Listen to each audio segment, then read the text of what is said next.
Hello guys, நான் தான் உங்கள் செப்ரமல்ராஜ். நாம் இன்னைக்கு இந்த வீடியோவில் பார்க்குறோம்னா, அதாவது Mach3 டியூட்டோரியல் தான் பார்க்குறோம். ஸோ ஆல்ரெடி பார்த்தீங்கன்னா Mach3 டியூட்டோரியல் பார்த்தீங்கன்னா நிறையா போட்டிருக்கோம். ஸோ அது இதில் பார்த்தீங்கன்னா 6th பார்ட். இன்றைக்கி இந்த வீடியோவில் எக்ஸாக்டாக என்ன பார்க்க போகிறோம்னா, அதாவது பார்த்தீங்கன்னா எப்படி MPG மோடை யூஸ் பண்ணுறது, அது மூலிமா ஹாட் கீஸ் நமக்கு தேவையான மாதிரி கஷ்டமாக எப்படி நம்ம வச்சுக்கிறது. ஸோ அதை பற்றி தான் இன்றைக்கி டீட்டெயிலாக பார்க்க போகிறோம். வாங்க இன்றைக்கி வீடியோக்குள்ளே போகலாம்.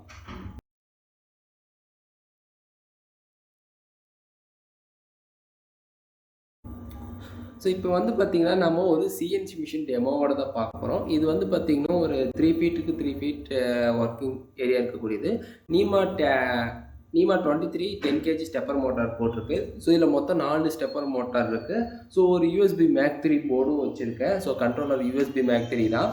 ஸோ இந்த சீரீஸ் பார்த்தீங்கன்னா full and full Mach3 USB கண்ட்ரோலரை எப்படி யூஸ் பண்ணுறது, அதாவது CNC மிஷினுக்கு ஒயரிங் கொடுக்கறதுல இருந்து அதை எப்படி ரன் பண்ணுறதுன்ற வரையிலும் ஃபுல் அண்ட் ஃபுல் இருக்குது. ஸோ அதில் இது 6th பார்ட் நான் சொன்ன மாதிரி.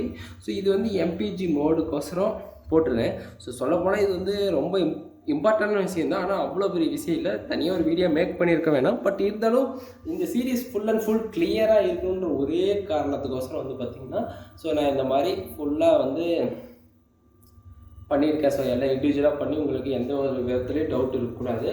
ஸோ இப்போ பார்த்திங்கன்னா ஏன்னா இது நிறைய பேர் பார்த்திங்கன்னா காலேஜஸில் இப்போ USB Mach3 இல்லை Mach3 மேக்ஸிமம் போட்டு பார்த்திங்கன்னா ஒர்க் பண்ணிகிட்ருக்காங்க. ஸோ USB Mach3 பார்த்திங்கன்னா RNR மோஷன் கண்ட்ரோலர்னால நம்ம USB போர்ட் மூலிமா யூஸ் பண்ணிக்கலாம். சப்போஸ் பேரலாக போட்டு வாங்கினீங்கன்னா அது பிரிண்டர் இது மூலிமா அது நிறைய ப்ராப்ளம்ஸ் இருக்குது. அதுக்கு எடுத்ததை சொல்ல போனால் ரொம்ப ஓல்டு வெர்ஷன் தான். ஸோ இன்றைக்கி லேட்டஸ்ட் பென் ட்ரைவ், அன்னைக்கு CD மாதிரி அது அன்றைக்கி CD காலத்தில் இருக்குது. இப்போ பென் ட்ரைவுக்கு வந்துட்டோம். ஸோ நம்ம அதனால் அட்வான்ஸாக மாறிக்கிறது புத்திசாலித்தனம். சரி, ஓகே. இப்போ பார்த்திங்கன்னா MPG மோடுன்றது ரொம்ப சிம்பிள் தான், ஒன்றும் இல்லை. ஸோ இப்போ சிஸ்டம் பார்த்திங்கன்னா உங்களுக்கு எடுத்து காட்டுறேன். ஸோ சிஸ்டம் இதில் பார்த்திங்கன்னா டேப் பட்டன் இருக்குது பார்த்திங்களா. ஸோ இந்த டேப் பட்டனை அழுத்துங்க.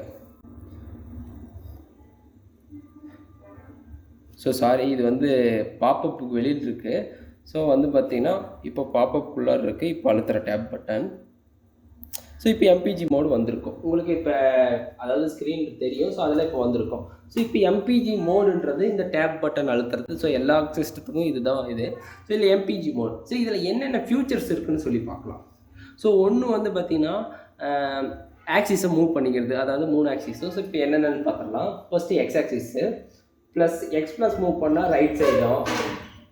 ஸோ இது பார்த்திங்கன்னா இன்னும் முழுசாக போர்ட் அண்ட் பின்ஸ் நான் அதாவது போர்ட் அண்ட் பின்ஸ்ன்ற பாருங்கள், ஃபீட் ரேட்டு இதெல்லாம் ரொம்ப எக்ஸ்ட்ரா வச்சுருக்கேன். ஸோ அதனால தான் இந்த ஸ்டல்லிங் ஆகிறது. ஸோ மற்றபடி இது எதுவும் ப்ராப்ளம் இல்லை. இது பார்த்திங்கன்னா நான் கரெக்டான எக்ஸாக்டான ஸ்டெப்பர் எம்எம் ஃபீட் ரேட் இதெல்லாம் கொடுத்துட்டேன், சரியாக போயிடும். ஸோ மற்றபடி ஒன்றும் இல்லை. இப்போ பாருங்கள். ஸோ இப்போ இது பார்த்திங்கன்னா இப்போ X+ கொடுத்தா இந்த ரைட் சைடு மூவ் ஆகும். X- கொடுத்தா இப்போ அவ்வளோதான். ஸோ இப்போ அடுத்தது பார்த்திங்கன்னா Y+ கொடுத்தா பேக் சைடு மூவ் ஆகும். இப்போ Y- கொடுத்தா ஃப்ரண்ட் சைடு மூவ் ஆகும். அடுத்தது Z+ கொடுத்தோம்னா மேலே மூவ் ஆகும். Z- கொடுத்தா கீழே மூவ் ஆகும். So simple. இப்போது நான் இப்போ எக்ஸாக்டாக X ஆக்சிஸ்க்கு ஒரு 10,000, Z ஆக்சிஸ்க்கு ஒரு 5,000, Y ஆக்சிஸ்க்கு ஒரு 3,000 ஃபீட் ரேட் இப்படி கொடுத்துருக்கேன். ஸோ இப்போ நம்ம ஜாப் செட் பண்ணுறோம். இந்த ஸ்பீடில் போகும்போது நம்ம கரெக்டான அக்யூரேட்டான mm கணக்கெலாம் நகர்த்த முடியாது. அப்போ அதுக்கு ஒரு ஆப்ஷன் கொடுத்துருக்காங்க. என்ன ஆப்ஷன் கொடுத்துருக்காங்கன்னு சொல்லி பார்த்தோம்னா, அதாவது இப்போது இங்கே பார்த்திங்கன்னா ஸ்லோ ஜாப் ரேட்டுன்னு சொல்லி கொடுத்துருக்காங்க. இது பட்டன் ஜாப். ஸோ இந்த பட்டன் ஜாப்ன்றது பண்ணோம்னா ஆக்சிஸ் மூவ் ஆக போகுது. இப்போ இதை பார்த்திங்கன்னா பர்சன்டேஜில் இருக்குது. ஸோ பர்சன்டேஜ் நல்லா கேட்டுங்க. பர்சன்டேஜ் இது ஃபீட் ரேட் எக்ஸாக்ட் நம்பர் இல்லை. ஸோ இப்போ பர்சன்டேஜில் மூலிமா இப்போ ஒரு 50% வைக்கிறோன்னா 10,000 கொடுத்துருந்தோம்னா அங்கே 5,000 ஒர்க் ஆகும். ஸோ அப்போ 50% நம்ம கொடுத்த ஃபீட் ரேட்டில் எக்ஸாக்டாக பாதி ஒர்க் ஆகும். இப்போ ஒரு 50% வச்சு கொடுக்குறேன். ஸோ கொடுத்துட்டு இப்போ என்ட்ரு பட்டன் ப்ரெஸ் பண்ணும். ஸோ என்ட்ரு கொடுத்தா தான் வேல்யூ என்ட்ரு ஆகும். ஸோ அப்போ தான் ஒர்க் ஆகும். இப்போ பார்த்திங்கன்னா நம்ம X ஆக்சிஸ் அதே மூவ் பண்ணி காட்டுறேன். ஸோ இப்போ பார்த்திங்கன்னா 50% தான் ஒர்க் ஆகுது. ஸோ பார்த்திங்களா, இப்போ 50% தான் ஒர்க் ஆகுது. இது இன்னமும் பயங்கர ஸ்லோ பண்ணலாம். இப்போ 10 கொடுக்குறேன்.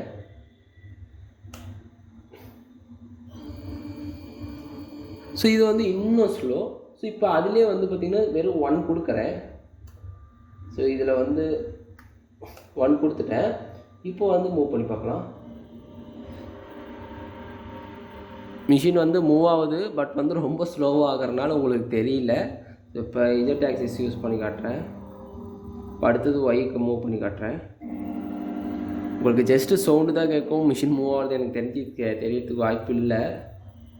ஸோ இப்போ இது வந்து பார்த்திங்கன்னா ரொம்பவும் ஃபீட் ரேட் ஸ்லோவாக வைக்கிறது. ஸோ இந்த லெவலுக்கு வைக்க தேவை. ஒரு 10 வச்சோம்னா வந்து XY வந்து ஜாபில் கரெக்டாக செட் பண்ணுறதுக்கு யூஸ் ஆகும். இஜெட் ஆக்சிஸ் யூஸ் பண்ணுறப்ப இந்த 1% கொடுக்கலாம். ஸோ இது வந்து நம்மளோட என்ன ஃபீட் ரேட் கொடுத்துருக்குமோ அதை பொறுத்து. இப்போ நீங்கள் உங்கள் மிஷின் வந்து மேக்ஸிமம் 1000 தானா, நீங்கள் 1 கொடுத்தீங்கன்னா மிஷின் நீங்கள் மூவ் ஆகிறதுக்குள்ளார நீங்கள் வீட்டுக்கு போய் சாப்பிட்டே வந்துடலாம். ஸோ அந்த மாதிரி ஆகும். ஸோ அது உங்கள் மிஷின் வந்து ஃபீட் ரேட்டை பொறுத்து. இதற்கு ஃபீட் ரேட்லாம் ரொம்ப அதிகமாக கொடுத்துருக்கறதுனால அந்த மாதிரி. ஸோ இதிலே 0.1 கூட நம்ம கொடுக்க முடியும். ஸோ இப்போ அதை கொடுத்து காட்டுறேன். 0.1.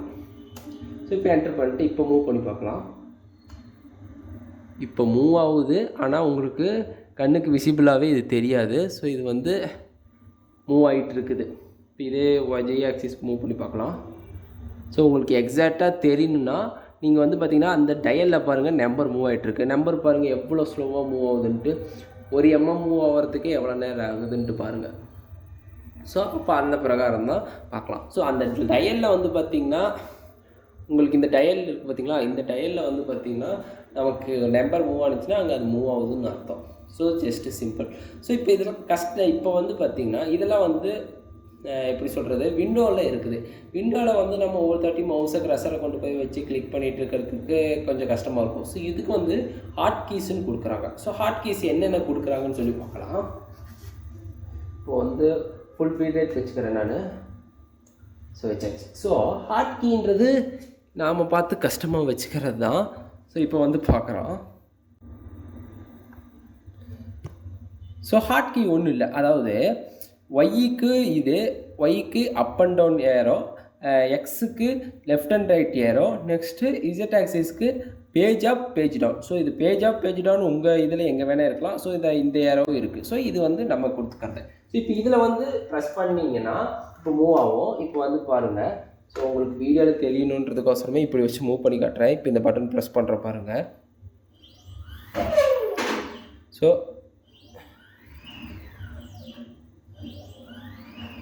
ஸோ மூவ் ஆகுது.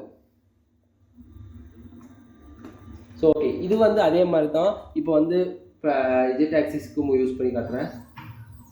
ஓகே, அடுத்தது ஒய் ஆக்சிஸ். ஸோ மூவ் ஆகுது. ஸோ இப்போ எல்லாமே மூவ் ஆகுது. இப்போ வந்து சில பேர்த்துக்கு என்ன நினைப்பாங்கன்னா, எனக்கு வந்து இந்த கீ வேணாம், எனக்கு வந்து கஸ்டமர் நான் எனக்கு பிடிச்ச மாதிரி வச்சுக்கிறேன் அப்படின்னு சொல்கிறவங்களுக்கு இப்போ பார்க்கலாம். இப்போ வந்து பார்த்திங்கன்னா இதுக்கு வந்து பார்த்திங்கன்னா இந்த கான்ஃபிகரேஷன் போங்க. இதில் வந்து பார்த்திங்கன்னா நமக்கு சிஸ்டம் ஹாட் கீஸ்ன்னு இருக்குது. So system hot keys. So மொத்தமாக நமக்கு என்னென்ன ஹாட் கீஸ் இருக்கோ அது எல்லாமே இதில் இருக்குது. கிட்டத்தட்ட இதில் வந்து ஏ ஆக்சிஸ் இருக்குது, பி ஆக்சிஸ் இருக்குது, சி ஆக்சிஸ் இருக்குது. ஸோ அதனால் இருக்குது. நமக்கு தேவையில்லை, நமக்கு XYZ இது 3 ஆக்சிஸ் தான். ஏன்னா CNC ரவுட்டர். ஸோ இப்போ இது வந்து பார்த்திங்கன்னா டிஃபால்ட்டாக எல்லா வேல்யூவும் இருக்குது. இப்போ வந்து உங்களுக்கு வந்து இதுக்கு மாற்றி காட்டுறேன், அது ஜி ஆக்சிஸ்க்கு மாற்றி காட்டுறேன். இப்போது ஜி ஆக்சிஸ் மாற்றுறதுக்கு நம்ம ஜி ஆக்சிஸை கொண்டு போய் கிளிக் பண்ணிடுறோம். கிளிக் பண்ணிட்டா இந்த மாதிரி வந்துடும். ப்ரெஸ் எனி கீ அப்படின்னு போட்டிருக்கு. ஸோ இதுக்கு என்ன அர்த்தம்னா உங்களுக்கு இப்போ எக்ஸாக்டாக என்ன கீ வேணும் அந்த இடத்துல அப்படின்றது. இப்போ வந்து நான் W கொடுத்துக்கிறேன். ஸோ W கொடுத்துட்டேன். இப்போ அடுத்தது Z மைனஸ்க்கு வந்து என்ன வேணும்னு கேட்குது. ஸோ நான் வந்து எஸ் கொடுத்துக்கிறேன். ஸோ இப்போ வந்து இது செட் ஆகிடுச்சு. ஓகே கொடுத்தாச்சு. இப்போது இதே வந்து பார்த்திங்கன்னா இப்போ பாருங்கள். ஸோ உங்களுக்கு இது தெரிஞ்சால் அது தெரியாது, அது தெரிஞ்சால் இது தெரியாது. இருந்தாலும் இதில் பாருங்கள். ஸோ இப்போ இது ஏரோ யூஸ் பண்ணால் மூவ் ஆகாது. ஸோ ஓகே புரியுதுங்களா? ஸோ இவ்வளோ தான் சிம்பிளு. ஸோ இது வந்து பார்த்திங்கன்னா இப்போ திரும்ப இங்கே கீழே வச்சு மூவ் பண்ணி காட்டுறேன். இப்போ நான் எஸ் அழுத்துறேன் கீழே போகுது, W அழுத்துறேன் மேலே போகுது. ஸோ அவ்வளோதான். இது வந்து இதே மாதிரி தான் மீதி எல்லாத்துக்குமே. உங்களுக்கு பிடிச்ச கீ நீங்கள் எது வேணால் வச்சுக்கலாம். பட் அதுவே வந்து பார்த்திங்கன்னா அவங்க டிஃபால்ட்டாக கொடுக்குறதே பெட்டராக இருக்கும். எனக்கு கேட்டால் அது மாற்ற தேவை கிடையாது. சரி, எனிவே உங்களுக்கு இந்த வீடியோ வந்து பார்த்திங்கன்னா புரிஞ்சிருக்குன்னு நினைக்கிறேன். ஃபுல் அண்ட் ஃபுல் வந்து பார்த்திங்கன்னா எஜுகேஷனல் பர்பஸ். நான் ஃபஸ்ட்டே சொன்ன மாதிரி உங்களுக்கு யாருக்காவது மிஷின் தேவைப்பட்டால் கீழே கமெண்டில் நம்பருக்கும் என்னை காண்டாக்ட் பண்ணுங்கள். அதே மாதிரி அன்வான்டாக யாரும் தயவு செஞ்சு ப்ளீஸ் காண்டாக்ட் பண்ணாதீங்க. Thank you friends. இது மாதிரி இன்னொரு வீடியோவில் உங்களை திரும்ப சந்திக்கிறேன்.